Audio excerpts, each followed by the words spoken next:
Hello दोस्तों, कैसे हो आप सभी लोग? माय नेम इज़ शंकर और आप देख रहे हैं हमारा अपना चैनल शंकर एकेडमी। तो दोस्तों, क्लास 12 का जो पहला टॉपिक हमने शुरू किया है सॉलिड स्टेट, उसका ये जो है ये सेकंड वीडियो लेक्चर है। तो इस लेक्चर में सर हम क्या-क्या डिस्कस करने वाले हैं? तो हम इसमें डिस्कस करने वाले हैं something crystal structure, unit cell, Bravais lattices, उसके बाद में number of particles in unit cell, फिर उसके बाद में एक वेरी इंपॉर्टेंट डेरिवेशन जो रिसेंटली बोर्ड में आ चुका है और आते रहता है, जो है density, molar mass and edge length का रिलेशन। फिर हम करेंगे थोड़े से रिलेवेंट पीवाईक्यूज और फिर चैप्टर को करेंगे कंक्लूड। तो शुरू करते हैं सबसे पहले कि हमें पढ़ना क्या है। तो पहला ही इस पॉइंट हमें पढ़ना है, वो पढ़ना है क्रिस्टल स्ट्रक्चर। तो what is mean by crystal structure? तो देखो, हम लोग पढ़ रहे हैं सॉलिड को, और सॉलिड में भी खास करके ऐसे सॉलिड को जिसका स्ट्रक्चर प्रॉपर है, यानी कि क्रिस्टलाइन सॉलिड। अब क्रिस्टलाइन सॉलिड को अगर मैं पढ़ रहा हूं तो मुझे पता होना चाहिए व्हाट इज क्रिस्टल स्ट्रक्चर, या फिर क्रिस्टल स्ट्रक्चर को अगर ढंग से पढ़ना है तो कैसे मुझे समझना पड़ेगा। तो याद रखना, ये कंसेप्ट कुछ ऐसा है जैसे मान लो हम पुराने टाइम पे रंगोली बनाया करते थे, कुछ लोग अभी भी बनाते हैं, ऑब्वियसली पुराने ही नहीं। तो ये रंगोली टाइप का कुछ तो भी कंसेप्ट है। तो जब पुराने टाइम पे या फिर अभी भी कुछ लोग बनाते, बहुत बड़ी अगर रंगोली बनानी तो डायरेक्टली बनाने को नहीं लेते थे। वो लोग क्या किया करते थे, कुछ तो भी पहले है ना पॉइंट्स लगाएंगे, बिंदी लगाएंगे 1 2 3 4, है ना। सो कुछ तो भी ऐसे पॉइंट्स लगाएंगे और फिर उन पॉइंट्स को जोड़ के एक रंगोली बनाते थे। उन पॉइंट्स को जोड़ के एक रंगोली बनाते थे। जैसे मान लो पहले किसी ने पॉइंट्स बना लिए, फिर है ना इन पॉइंट्स को कुछ तो भी ऐसे जॉइन कर रहे हैं, उससे कुछ तो भी है ना डायग्राम फॉर्म कर रहे हैं, और फिर वहां पे जाके जो भी उसमें बाद में ना कलर फिल कर रहे हैं।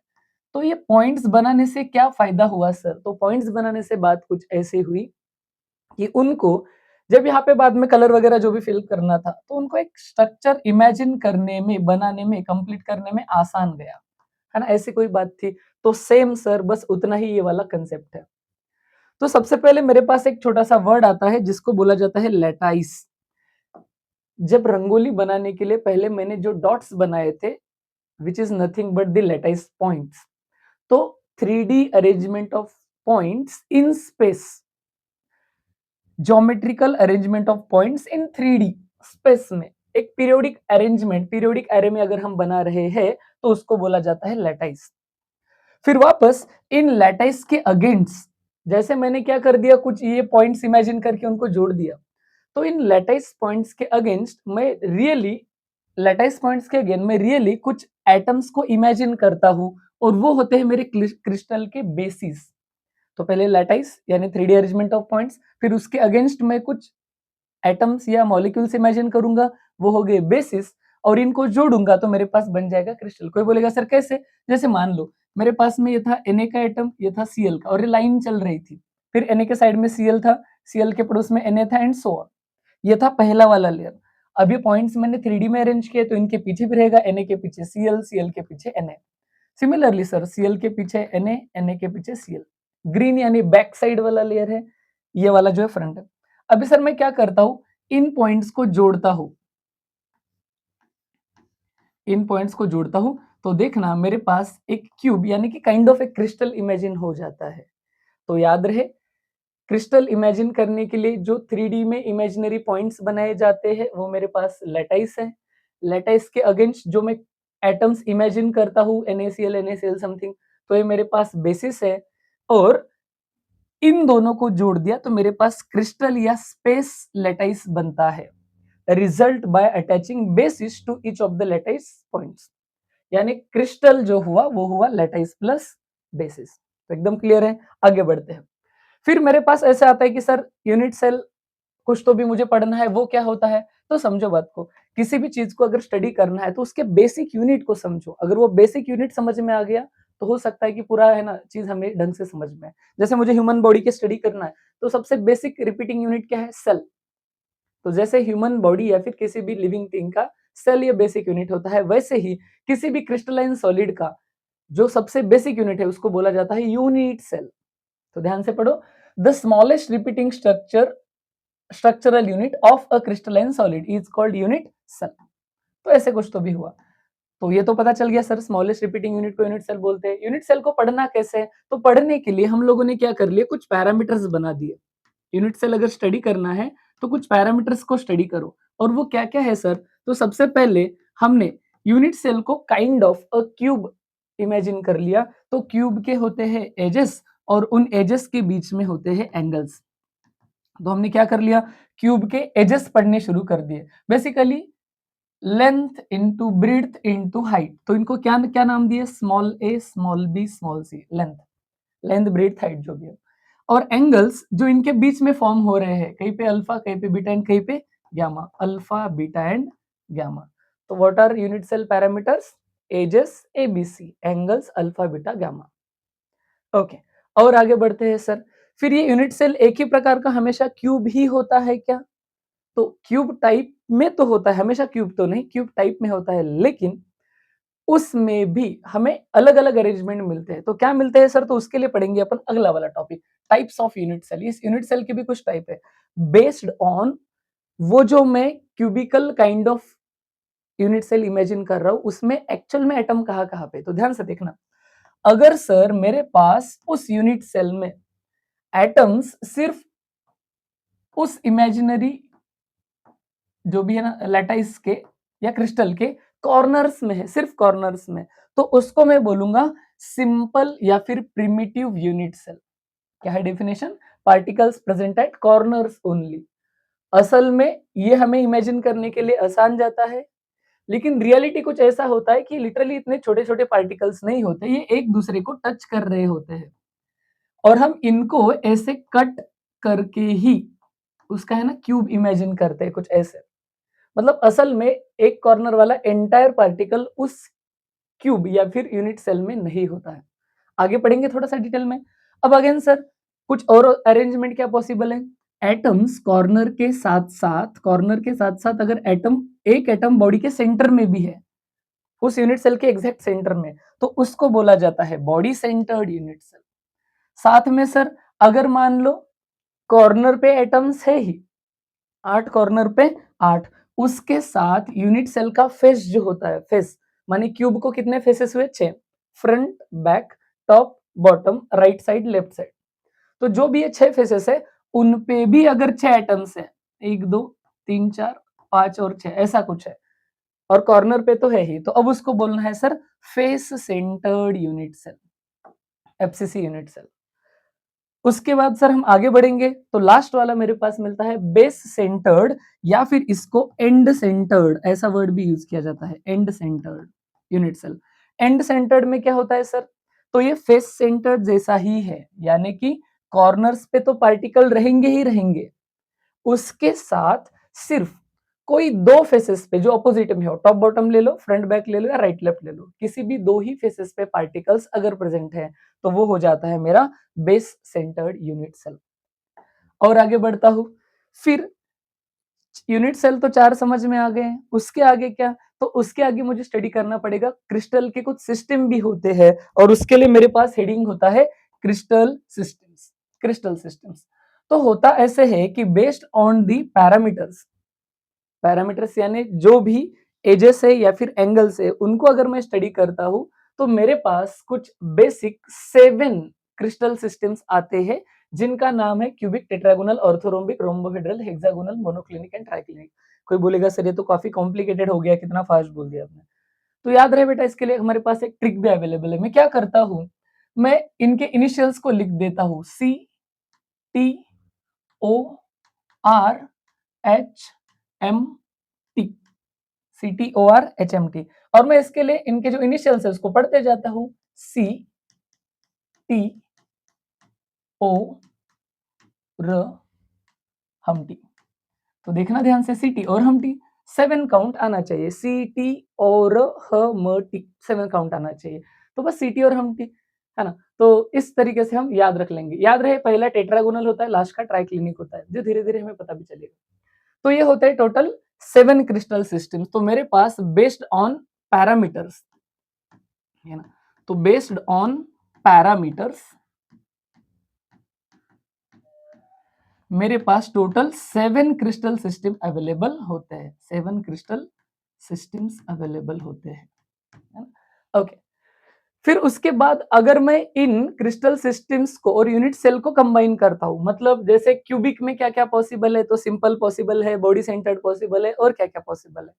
फिर वापस टेट्रागोनल में क्या क्या पॉसिबल है, ऑर्थोरोम्बिक में क्या क्या पॉसिबल है, तो पैरामीटर्स प्लस पार्टिकल्स कहाँ पे है, इनको ज्वाइन करता हूँ, जो अभी नेक्स्ट स्लाइड पे पढ़ना ही है, तो मेरे पास total 14 maximum possible crystal structure available होते हैं। मतलब मैं दुनिया का कोई भी सॉलिड ले लूं, किसी भी प्रकार का क्रिस्टल ले लूं, अगर वो क्रिस्टलाइन है तो उसके मैक्सिमम मुझे कितने क्रिस्टल स्ट्रक्चर मिल सकते हैं? 14। इन्हीं 14 क्रिस्टल स्ट्रक्चर को ब्रेविस लैटिसेस ऐसे बोला जाता है। तो क्या है कॉन्सेप्ट, तो ध्यान से देखते हैं। It has been proved only 14 different kind of space lattices are possible, और इनको क्या बोला जाता है? Brevis lattices. बड़ा इंपॉर्टेंट डेफिनेशन है, स्टार मार्क डेफिनेशन है। आगे बढ़ते हैं। तो फिर सर ये कौन कौन से पॉसिबल है? तो पहले तो मैं एक टेबल के फॉर्म में एक एडिशनल क्वेश्चन रिसेंटली सीईटी में अपीयर हो रहा है, जो पहले नहीं आया करता था, उसके लिए स्लाइड बड़ा इंपॉर्टेंट है। तो मेरे पास बेसिक कितने क्रिस्टल सिस्टम थे सर? 7। क्या ट्रिक था मेरे पास? C T O R H M T, C T और हम टी। याद क्या रखना है? तो पहले में मेरे पास जो भी एजेस रहने वाले हैं, edges A B C, length, breadth और हाइट, फिर उसके बाद दूसरे कॉलम में मैं एंगल्स लिखने वाला हूँ, और तीसरे में इनमें कौन कौन से यूनिट सेल पॉसिबल होते हैं, ये भी क्वेश्चन सीईटी में बहुत बार पूछा गया है। तो बड़ा आसान कंसेप्ट है, आसान से ट्रिक से बता दूंगा मैं आप लोगों को। तो देखो याद क्या रखना है, कोई भी अगर क्यूब है तो क्यूब मतलब उसकी लेंथ ब्रेड्थ हाइट सेम हो गई, तो a equal to b equal to c. Same अगर मैं टेट्रागोनल की बात करता हूं तो ए और बी सेम होते हैं, सी इक्वल नहीं होता। ऑर्थोरोम्बिक की बात करता हूं तो इसका कोई भी एज पैरामीटर सेम नहीं होता। बस इसी चीज को कॉपी करना है, a equal to b equal to c, a equal to b not equal to c, और है ना ऐसा कुछ। तो फिर वापस मेरे पास आ गया a not equal to b not equal to c, last वाले में सारे नॉट इक्वल रख देने हैं। हो गया सर, याद हो गया? ये तो पैटर्न है सर। क्या पैटर्न है? तो जरा ध्यान से देखो, मेरे पास कुछ चीजें रिपीट हो रही हैं। ये एक बार हो गया है ना, सारे इक्वल, एक नॉट इक्वल, दोनों नॉट इक्वल। फिर आगे मेरे पास वही पैटर्न रिपीट हो गया, एक इक्वल, सॉरी ऑल इक्वल, एक नॉट इक्वल, दोनों नॉट इक्वल। अरे बात तो आसान है। और लास्ट वाले all not equal. Sir bond angle के लिए भी सेम ही ट्रिक अवेलेबल है मेरे पास। पहले तीनों में alpha equal to beta equal to gamma equal to 90 होता है। Same alpha equal to beta equal to gamma equal to 90, फिर वापस alpha equal to beta equal to gamma equal to 90। तो तीन तो 90 डिग्री वाले सेम होते हैं, तो बड़ा सॉर्टेड है सर। फिर इन तीन ग्रुप को और लास्ट वाले को मैं याद रखता हूँ। तो याद रहे मेरे पास जैसे ही रोम्बोहेड्रल मिलता है, तो रोम्बोहेड्रल में मुझे कहानी कुछ ऐसे मिलती है कि अल्फा बीटा गामा इक्वल तो होते हैं, लेकिन सारे मिला के 90 नहीं होते, 90 छोड़ के कुछ तो भी पॉसिबल है। सिमिलरली अगर मैं बात करता हूँ सर हेक्सागोनल की, तो इसमें मुझे अल्फा और बीटा तो 90 मिलेंगे, लेकिन गामा जो है वो 120 मिलेगा। अगेन देखो एंगल वाला अभी तक VIMP तो बोलूंगा नहीं, इसको लेके क्वेश्चन पूछा गया है, यूनिट सेल को लेके क्वेश्चन पूछा गया है, इसको पूछ सकते हैं, रेडी रहना है। तो फिर मोनोक्लिनिक में क्या कहानी है सर? तो इसमें अल्फा और गामा 90 रहते हैं, है ना, ऐसा कुछ रहता है, और बीटा जो होता है वो 90 ना रह के कुछ और होता है, फिक्स नहीं होता, लेकिन 90 तो नहीं होता। और लास्ट वाला ट्राई क्लिनिक, तो इसमें ना तो अल्फा इक्वल होता है, ना तो बीटा इक्वल होता है, ना तो गामा, ये तीनों अलग अलग है खुद एक दूसरे से। और इतना ही नहीं, इनमें से एक भी 90 भी नहीं है। तो आसान सी चीज है भाई। तो क्या पहले तीन ऑल इक्वल है ना, ट्रिक को वापस अपन रिवाइव करते हैं। पहले तीन ऑल इक्वल, फिर उसके बाद में अगर मैं ध्यान से देखूंगा तो दूसरे तीन में मुझे क्या क्या नोटिस होता है? तो दूसरे तीन में मुझे नोटिस होता है कि तीनों इक्वल है लेकिन 90 नहीं है, दो इक्वल है, एक 120 है, दो इक्वल है, एक 90 है, और लास्ट में तो सारे सेम भी नहीं और 90 भी नहीं है। अब इसके अगेंस्ट कि एक क्वेश्चन जो रिसेंटली सीईटी में आ रहा है कि हमें पूछते हैं यूनिट सेल के तो चार प्रकार है, सिंपल है, बॉडी सेंटर्ड है, फेस सेंटर्ड है और बेस सेंटर्ड है। तो क्यूबिक में कौन कौन से पॉसिबल है, तो टेट्रागोनल में कौन कौन से पॉसिबल है, ऑर्थोरोम्बिक में कौन कौन से पॉसिबल है। तो एक मैजिक नंबर याद रख लेना, और वो आपके पास है 324 1121, 324 1121, ये नंबर याद रख लेना है। कोई बोलेगा सर ये क्या है, ये ना इसमें कुछ समझ में नहीं आ रहा है, तो थोड़ा सा याद रहे भाई, है ना। आपको एक छोटा सा कंसेप्ट बताता हूँ। आपके पास जो भी टाइप ऑफ यूनिट सेल्स है उन चार के आप लिस्ट बना लोगे, तो कौन कौन से है सर? तो सबसे पहले मेरे पास सिंपल क्यूबिक होता है, फिर मेरे पास बॉडी सेंटर्ड क्यूबिक होता है, फिर मेरे पास फेस सेंटर्ड क्यूबिक होता है, सॉरी क्यूबिक नहीं बोलूंगा है ना, क्यूबिक तो स्पेसिफिक हो गया है ना, सिंपल या primitive, body centred, face centred, और लास्ट में मेरे पास होता है बेस सेंटर्ड यूनिट सेल। याद रहे अगर किसी में 3 है तो पहले 3 है। अरे सर कितना सॉर्टेड हो गया ये। सिंपल है मतलब क्यूबिक में सिंपल क्यूबिक पॉसिबल है, बॉडी सेंटर्ड और फेस सेंटर्ड क्यूबिक पॉसिबल है। 2 है तो पहले 2 है, सिंपल बॉडी सेंटर्ड। 4 है तो चारों के चारों पॉसिबल है ना, चारों के चारों पॉसिबल है।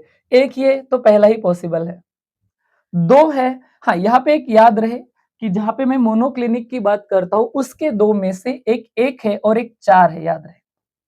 एक ही अलग चीज है, वैसे कभी पूछा भी नहीं गया है लेकिन याद रहना चाहिए। तो बस खत्म कहानी। सीईटी पीवाईक्यू क्या है? सिंपल क्यूबिक किन किन में पॉसिबल है? सारों में ही पॉसिबल है। या फिर रिवर्स में पूछा था, एक ऐसा यूनिट सेल बताओ जो ऑल क्रिस्टल सिस्टम में पॉसिबल होता है, तो वो कौन है? सिंपल क्यूबिक है। फिर उसके बाद में पूछा गया था कि क्यूबिक में कितने प्रकार के यूनिट सेल होते हैं, तो 3 प्रकार के, 1, 2 और 3। तो समझ में आ गया क्वेश्चन कैसे आ रहा है। इतना ही नहीं सर, हम अभी बोल चुके हैं कि ये 3 2 4 1 1 2 1 का अगर मैं सम करता हूं तो एग्जैक्ट मुझे क्या मिलता है? वो सम 14 मिलता है, बराबर 14 मिलता है। अरे सर इन्हीं 14 को ब्रेविस लैटिसेस बोला जाता है, इन्हीं को ब्रेविस लैटिसेस बोला जाता है। तो बात समझ में आ गई, बड़ा आसान सा कंसेप्ट है। ओके चलते हैं आगे। फिर सॉल्व करते हैं कुछ रिलेवेंट पीवाईक्यू जो इस टॉपिक को लेके हैं।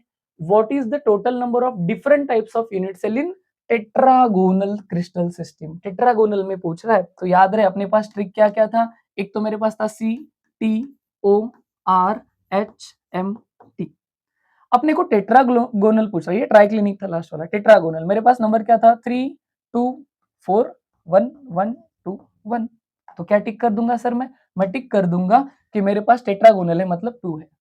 तो आ गया आंसर, और क्या चाहिए? खत्म। तो मिल गया आंसर कि सर 2 टाइप के यूनिट सेल पॉसिबल है। दूसरा question, what type of unit cells from following is common in all 7 crystal system? Minimum 1 तो सब में है, और जिसमें 1 होता है उसमें बिंदास अपन ने क्या बोला है ट्रिक से, सिंपल तो होता ही है। जिसमें कुछ नहीं उसमें सिंपल तो है ही है, सब में कॉमन है। देखो ये 1 1 1 1 सब में कॉमन है। तो आ गया क्वेश्चन, और ये रिसेंट 2024-25 की सीईटी पीवाईक्यूज है। और देखना, what is the total number of different types of unit cells present in triclinic system? Triclinic, तो वापस मेरे पास ट्रिक वही है, CTORHMT, सीटी और हमटी। 324 1121, ये लास्ट वाला ट्राई क्लिनिक था, लास्ट वाला ट्राई क्लिनिक। तो ध्यान से देखना क्या आंसर मिल गया इसमें, 1 पॉसिबल है। What is the total number of particles present in BCC unit cell? है ना, बॉडी सेंटर्ड यूनिट सेल। अच्छा ये पार्टिकल वाला आ गया, वैसे ये क्वेश्चन थोड़ा सा आगे आएगा। Total number of particles present in BCC, okay इसमें 2 होता है, ये थोड़ी देर बाद आपको समझेगा कि कॉर्नर वाले मिला के एक, है ना, तो कॉर्नर कॉर्नर वाले 1/8 के मिला के एक पार्टिकल और बीच वाला एक पार्टिकल, ऐसे कुछ तो भी होता है। लेकिन अगेन ये वाला थोड़ी देर अगले कंसेप्ट में मैं बता दूंगा। ओके चलो तो आगे बढ़ते हैं। ओके फिर मुझे अगला क्या सीखना है सर? तो अब मैंने यूनिट सेल तो पढ़ रखे, अब मुझे इतने सारे क्रिस्टल सिस्टम में से सिर्फ क्यूबिक वाले 3 पढ़ने हैं। सिंपल क्यूबिक है, बॉडी सेंटर्ड क्यूबिक है, फेस सेंटर्ड क्यूबिक है। तो अब मेरे पास एक और बड़ा इंपॉर्टेंट बोर्ड, और अभी हमने देखा 1 मिनट पहले जो है ना पीवाईक्यू आ चुका है, अभी जो मैंने लास्ट वाला पीवाईक्यू शॉर्टकट में बताया था, ये सेम इसी टॉपिक पे है। तो simple cubic, body centred cubic और फेस सेंटर्ड क्यूबिक, क्यूबिक में 3 पॉसिबल है। अब मुझे बताना होता है कि एक यूनिट सेल जो मैं ऐसे कुछ इमेजिन कर रहा हूं, इसमें पार्टिकल अगर कॉर्नर में है, तो याद रहे वो कॉर्नर वाला पार्टिकल कंप्लीटली इनसाइड नहीं है, वो कॉर्नर वाला पार्टिकल पूरा एक क्यूब में नहीं आ रहा है, वो साइड वाले क्यूब में भी शेयर हो रहा है। तो पहली बात मुझे ये समझना चाहिए कि कोई पार्टिकल अगर कॉर्नर में आता है तो उसका वेटेज उस एक यूनिट सेल में कितना होता है। तो याद रहे, इमेजिन करते हैं, जैसे मान लो मेरे पास एक ऐसा डायग्राम है जिसमें मैंने क्या कर दिए, 4 क्यूब इमेजिन कर लिए, 4 क्यूब है।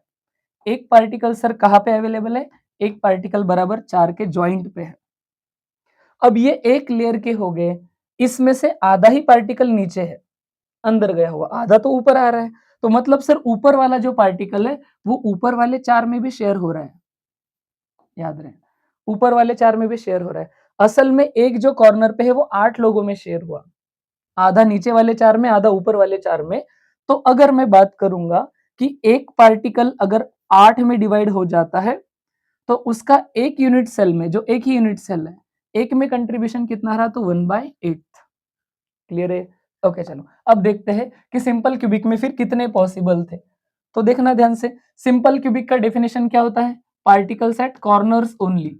यहाँ पे जो पार्टिकल्स होते हैं वो सिर्फ कॉर्नर्स पे होते हैं। कितने कॉर्नर होते हैं क्यूब को, 1 2 3 4 5 6 7 और 8, 8 कॉर्नर्स है। एक पार्टिकल का वेटेज कितना था, 1/8, 8 में शेयर होना है तो उसमें तो बस 1/8 ही आ गया। तो ऐसे में बात करूंगा तो एक्चुअल में पार्टिकल कितना है सर, सिर्फ एक पार्टिकल इनसाइड होता है। 8 पार्टिकल्स टच कर रहे हैं लेकिन यूनिट सेल के अंदर जो आया है वो सिर्फ 1 पार्टिकल कंप्लीटली आया है। आगे बात करते हैं दूसरा वाला, बॉडी सेंटर्ड। बॉडी सेंटर्ड का क्या है, तो याद रहे जो भी पार्टिकल बॉडी के सेंटर में रहता है, सेंटर वाला, उसका तो पूरा का पूरा वेटेज आ गया, वो तो अंदर आ गया पूरी तरह से, ऐसे कुछ हो गया। अब ध्यान से देखना कंसेप्ट क्या है, मुझे बताने हैं कि इसमें असल में कितने पार्टिकल आए। तो मैं देखूंगा अगर मुझे टोटल पार्टिकल निकालने हैं ना, टोटल पार्टिकल एक यूनिट सेल में कितने आ रहे हैं, तो मैं क्या करूंगा सर, पहले तो क्या करूंगा, कॉर्नर वाले कितने हैं, 8, एक का वेटेज कितना होता है, 1/8, प्लस एक कहाँ पे है, बॉडी के सेंटर्ड में, तो कितना हो गया, ये तो हो गया 1 प्लस वो हो गया 1, तो असल में कितने पार्टिकल्स अवेलेबल होते हैं, 2। तो एक बॉडी सेंटर्ड यूनिट सेल के अंदर सिर्फ 2 पार्टिकल्स होते हैं। सिमिलरली सर, है ना, एक और लास्ट वाला कॉन्सेप्ट मेरे पास क्या है कि फेस सेंटर्ड में कितने होते हैं। तो अगेन मुझे ये समझना चाहिए कि कोई पार्टिकल अगर फेस के सेंटर पे है, अब देखना क्यूब को फेसेस होते हैं 6, फेसेस माने front side, back side, top side, bottom side, right side, left side, ऐसे कुछ है। अगर मैं इनमें बात कर रहा हूं तो एक पार्टिकल, मान लो ये जो बोर्ड है, ये एक फेस है, यहाँ पे है, तो आधा उधर है और आधा इधर है। तो असल में फेस सेंटर्ड वाला एक पार्टिकल एक यूनिट सेल में हाफ ही कंट्रीब्यूट करता है। अब ध्यान से देखना, मुझे निकालने हैं वापस टोटल पार्टिकल्स। टोटल पार्टिकल्स अगर निकालने हैं तो मैं क्या करूंगा, मैं देखूंगा कि 8 पार्टिकल कॉर्नर्स पे है तो उसका 1/8 हो गया, क्योंकि कॉर्नर पे तो है ही 8, और प्लस इसके 6 फेसेस पे पार्टिकल्स है लेकिन उनका कंट्रीब्यूशन कितना होता है, हाफ हाफ ही होता है फेस वाले का।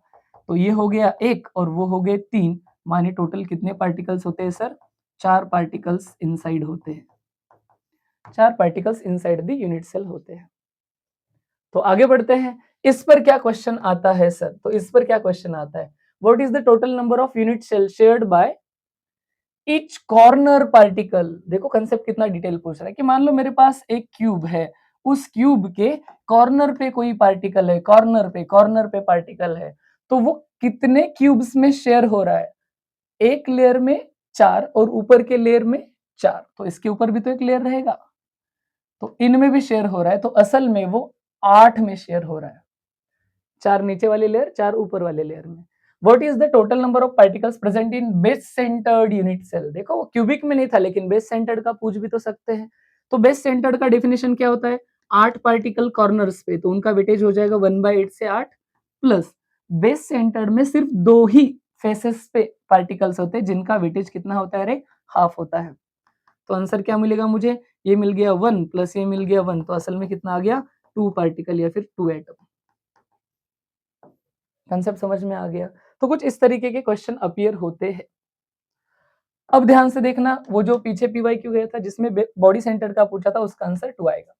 अब सिमिलरली सर आज के इसका लास्ट वाला कॉन्सेप्ट क्या है, और ये तो बड़ा इंपॉर्टेंट है, कितने ही बार ये as a PYQ as it is आ चुका है। जैसे मैं बता दूं 2024 का जो बोर्ड का एग्जाम हुआ उसमें सॉलिड स्टेट मैक्सिमम 5 मार्क्स का आता है, मैक्सिमम 5 मार्क्स का। तो 1 मार्क का एमसीक्यू आया था, 2 मार्क का यही डेरिवेशन और 2 मार्क का इसी पे न्यूमेरिकल, तो 5 मार्क थे, पांचों मार्क्स यही से आ गए थे।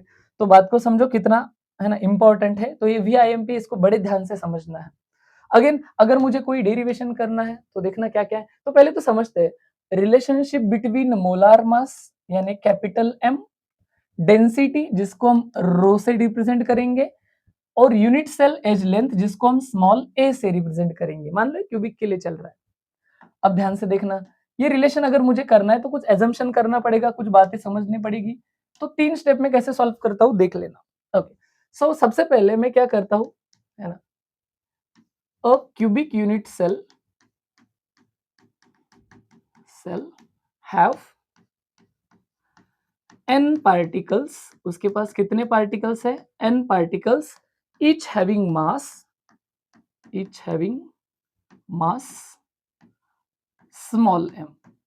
मेरे पास n पार्टिकल्स है, हर किसी का मास m है, तो उस हिसाब से मेरे पास बताओ टोटल मास कितना हुआ? तो टोटल मास कितना हुआ सर? मेरे पास n पार्टिकल्स है और हर किसी का मास m है, तो हो गया n इंटू m। फिर दूसरा पॉइंट है ना, ये पहला पॉइंट हो गया। दूसरा पॉइंट, अगर मान के चलता हूं let a is the edge length, a जो है वो एज का लेंथ है, एज लेंथ है। अगर ऐसे है और ये क्यूब की बात हो रही है ना, क्यूबिक यूनिट सेल है, तो अगर ए एज लेंथ है तो वॉल्यूम क्या होता है? ए इंटू ए, देयरफॉर वॉल्यूम जो हो जाएगा उस यूनिट सेल का वो हो जाएगा ए का क्यूब। तो ये आगे पहली बात, इतना समझ में आ गया। अब और आगे क्या है सर? तो समझो दूसरी बात क्या है।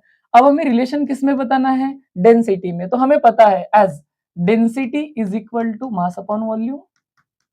डेंसिटी जो होता है वो होता है मास अपॉन वॉल्यूम।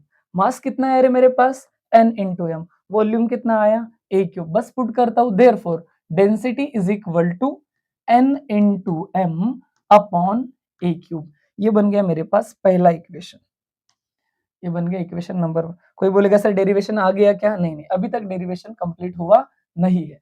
मेरे पास डेंसिटी आया, एज लेंथ आया, लेकिन ये जो मास है ये एक पार्टिकल का मास है, मुझे रिलेट करना है मोलार मास के साथ।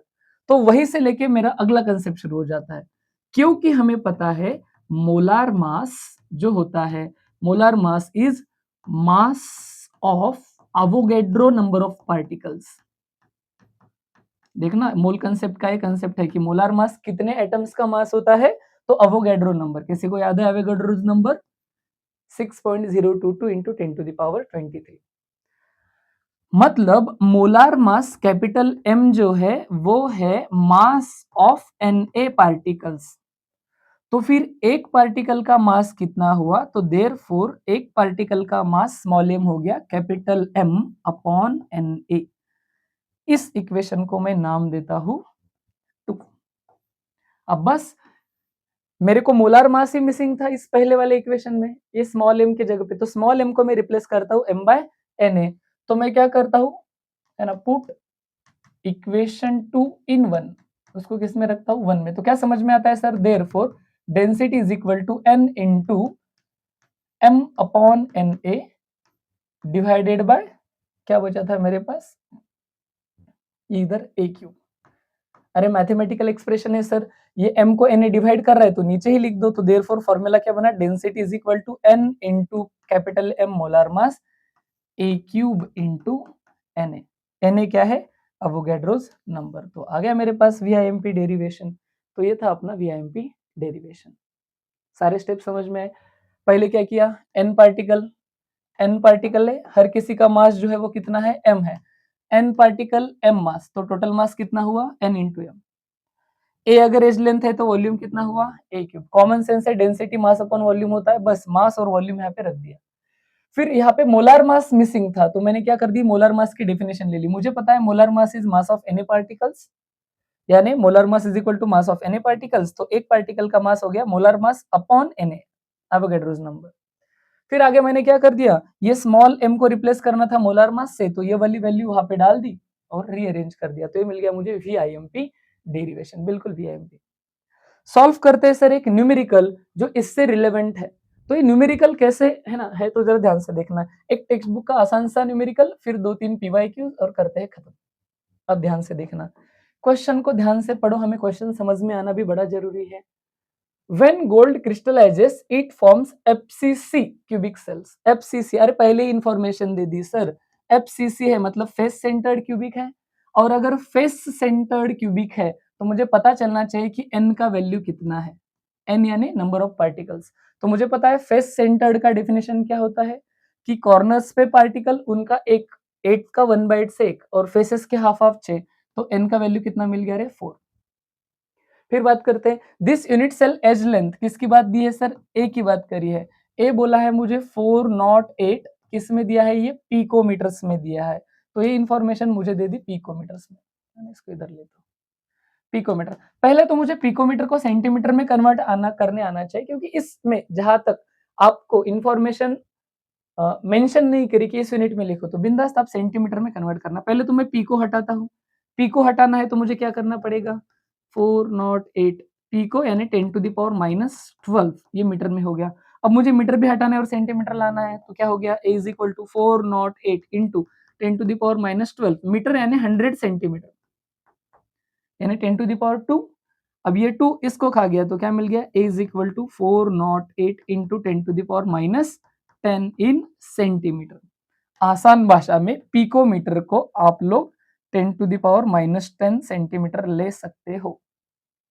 और आगे आपको ये भी चीज पता है कि जो भी मेरे पास फॉर्मूला आने वाला है, फॉर्मूला क्या है, रो इज इक्वल टू, आगे कैलकुलेट द डेंसिटी पूछा है, मोलर मास भी दिया है, तो वो है n into M upon a cube into N A. अरे याद रहे, यहाँ पे ए का क्यूब करना है, तो इतने बड़े नंबर का क्यूब तो हार्ड हो जाएगा सर, तो क्या करता हूं मैं 4.08 लिखता हूं, नंबर को छोटा करूंगा तो पावर बड़ा हो जाएगा, तो मेरे को पावर मिलेगा into 10 to the power -8 centimetre.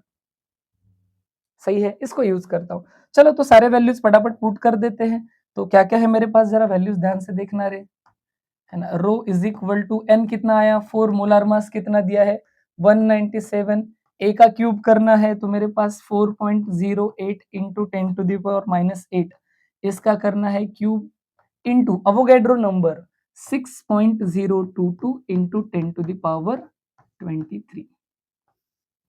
इस चीज को सॉल्व करूंगा, अगेन मैथ सॉल्व करना ये आपके ऊपर में छोड़ता हूँ। आसान से भाषा में बता देता हूँ कि अप्रोच कैसा रख सकते हो। अगर आप सीईटी में क्वेश्चन सॉल्व कर रहे हो तो आप इसको 4 लेके चल सकते हो। पहले तो ऑप्शन देखोगे, अगर ऑप्शन दूर दूर है तो बिंदास आप इसको 4 लेके चलो, यानी सिर्फ 4 का क्यूब करो, 08 को इग्नोर करो। फिर पावर का क्यूब तो 3 टाइम्स हो जाएगा। फिर उसके बाद नंबर को तो ठीक है, थोड़ा इसको भी आप लोग 6.022 को सीईटी में 6 लेके चल सकते हो, क्योंकि ऑप्शन थोड़े दूर दूर होते हैं, आपको एक सही ऑप्शन नियरेस्ट ऑप्शन मिल जाएगा। लेकिन बोर्ड्स में आपको प्रिसाइज कैलकुलेशन करना है, क्योंकि आपके पास 3 आवर्स का पूरा टाइम होता है, इवन दो लॉक टेबल भी अवेलेबल होता है। सीईटी में ऐसा नहीं होता, तो सीईटी में टाइम भी कम है, तो अप्रोक्सीमेशन लेके चलना है। तो इसका फाइनल आंसर आप जो सॉल्व करोगे, अभी कैलकुलेशन तो आसान है, तो इसको मैं डायरेक्टली आपको फाइनल आंसर बता देता हूं। वो मिलेगा आपको 19.27 ग्राम पर सीएम क्यूब, 19.227 ग्राम पर सीएम क्यूब। याद रहे ये यूनिट जो है वो है ग्राम पर सीएम क्यूब, मतलब इतना ग्राम पर सेंटीमीटर क्यूब। अगर आपको यही ग्राम को किलोग्राम करना है और क्यूब को मीटर क्यूब करना है, तो आप इस वैल्यू को 10 टू द पावर 3 से मल्टीप्लाई करोगे। देखो कॉमन सेंस वाली बात है। अगर इसी को अगर मुझे लिखना था अलग यूनिट में, ऑप्शन देख के डिसाइड करना पड़ेगा। ग्राम सेंटीमीटर, 1 ग्राम 1 सेंटीमीटर, तो 1 किलोग्राम 1 मीटर, मीटर क्यूब। तो इस हिसाब से ये क्या हो जाएगा 19.27 किलोग्राम। ओके, पहले तो मुझे 10 से मल्टीप्लाई करना पड़ेगा, 10 टू द पावर 3 से, किलोग्राम पर मीटर क्यूब। लेकिन ऑब्वियस है ज्यादातर यूनिट आपको इसी तरह के दिखाई देंगे। तो सॉल्व कर लेना, मैच कर लेना, अगर कोई दिक्कत आती है तो मेंशन करो। ओके, तो इस क्वेश्चन के बाद अपन करते हैं इस सेशन को कंक्लूड, है ना।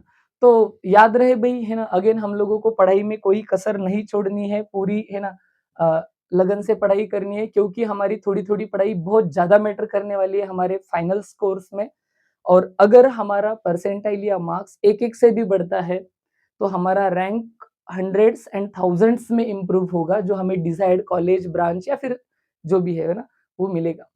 तो याद रहे भाई, है ना, तो हमारा डेडिकेशन, जुनून जो है वो एकदम हाई होना चाहिए, पढ़ाई करनी है, हजारों डिस्ट्रैक्शंस अवेलेबल है, लेकिन हम लोग हार नहीं मानने वाले। तो इतना ज्यादा इनर मोटिवेशन पावर आना चाहिए कि हमने कभी हार नहीं माननी है, कि कहा कहते हैं कि लग चुकी है अब तलब मंजिल की, खुद को आग में झोंक देंगे। लग चुकी है अब तलब मंजिल की, खुद को आग में झोंक देंगे। ठोकरें कहती है मारा जाएगा, ठोकरें कहती है मारा जाएगा, लेकिन हौसले कहते हैं देख लेंगे, है ना। तो पढ़ाई करते रहना है। थैंक यू बस।